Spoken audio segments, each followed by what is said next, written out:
शिवसेना नेता संजय राउत की किताब पर महाराष्ट्र के बीजेपी के प्रदेश अध्यक्ष ने कहा कि इस किताब की इंक्वायरी होनी चाहिए। ये झूठी किताब है। इस किताब की वजह से उद्धव ठाकरे के लोग उन्हें छोड़कर जाएंगे।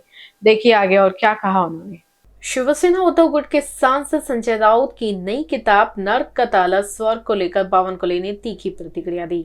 उन्होंने कहा यह किताब पूरी तरह झूठ पर आधारित है।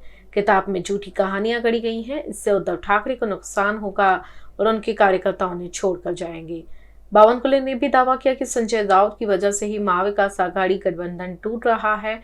उन्होंने कहा कि राउत ने देवेंद्र फडणवीस और उद्धव ठाकरे को अलग करने की योजना बनाई थी, जिसमें वे सफल भी हुए। बीजेपी प्रदेश अध्यक्ष ने आगे कहा कि यदि संजय राउत की इस किताब में सुप्रीम कोर्ट या न्यायपालिका पर कोई टिप्पणी की गई है तो इसकी तत्काल जांच होनी चाहिए। उन्होंने चेताया कि यदि उद्धव ठाकरे को अपनी पार्टी बचानी है तो संजय राउत जैसे नेताओं से दूरी बनानी चाहिए। बावनकुले ने यहाँ कहा कि संजय राउत बाला साहब ठाकरे के नाम का दुरुपयोग कर रहे हैं और उनका अपमान कर रहे हैं। उन्होंने यह भी कहा कि इस किताब के कारण शिवसेना उद्धव गुट के बचे हुए कार्यकर्ता जल्द ही पार्टी से नाता तोड़ सकते हैं। देखिए, संजय राउत ने जो किताब लिखा है उसमें नरकातला स्वर्ग नाम, बराबर। अब इसको हम कहेंगे ये झूठा आदमी है। कुछ लोग भगवान ने जो धरती पे झूठ बोलने के लिए भेजे है उसमें से एक संजय राउत। इसका नाम बदल के नरकातला राउत करना चाहिए किताब का नाम, क्योंकि इसने सारे झूठ बातें लिखी है और ये सारी झूठी कहानी बनाई है। और इसने जो किताब में लिखा है, जो मैंने कुछ पढ़ा है, अभी पूरा किताब नहीं पढ़ा है, बाद में कहूंगा। ये जो जिस प्रकार से इसको कहेंगे पॉलिटिकल, कितना उदासीन होता है व्यक्ति जब सरकार से जाने के बाद, और किस प्रकार से विकृत मानसिकता बन जाती है सरकार से जाने के बाद, और जिस प्रकार से महाविकास आघाड़ी टूटते जा रही है रोज, उसकी जवाबदारी अब संजय राउत पे आने जा रही है।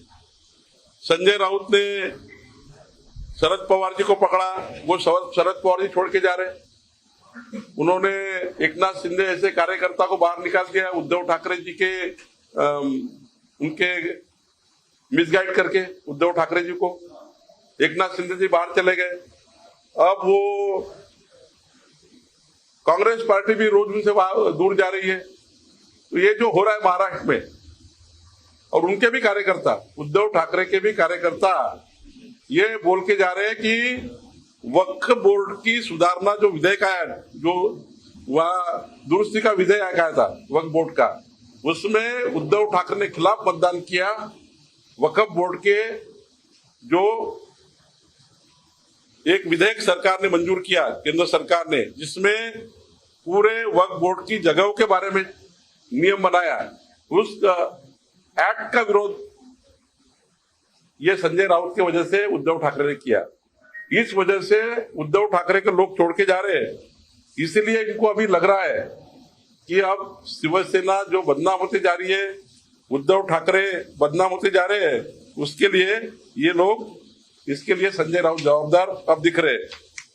अब आपको मालूम है गोधरा कांड में जो एसआईटी बनी थी सुप्रीम कोर्ट की तरफ से, तो 2012 में माननीय प्रधानमंत्री मोदी जी को वहां निर्दोष छोड़ा था। उसके बाद 2022 में सुप्रीम कोर्ट ने माननीय प्रधानमंत्री मोदी जी के खिलाफ, गोधरा कांड में कोई भी डॉक्यूमेंट नहीं है, कोई भी पुरावा उनके खिलाफ, कोई भी वहां पर पुरावा नहीं है, तो छोड़ दिया सुप्रीम कोर्ट ने मोदी जी को निर्दोष।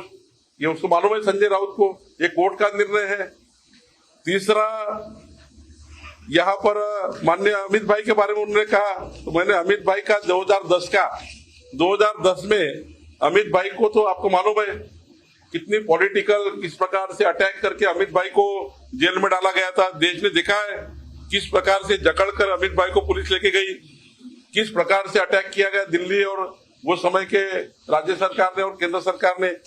तो केंद्र सरकार ने जिस प्रकार से किया था, अमित भाई के ऊपर जिस प्रकार से प्रहार किया था, उसको 2014 में कोर्ट ने छोड़ दिया। और ये संजय राउत बोलते फोन किया, कोर्ट ने छोड़ा है भाई।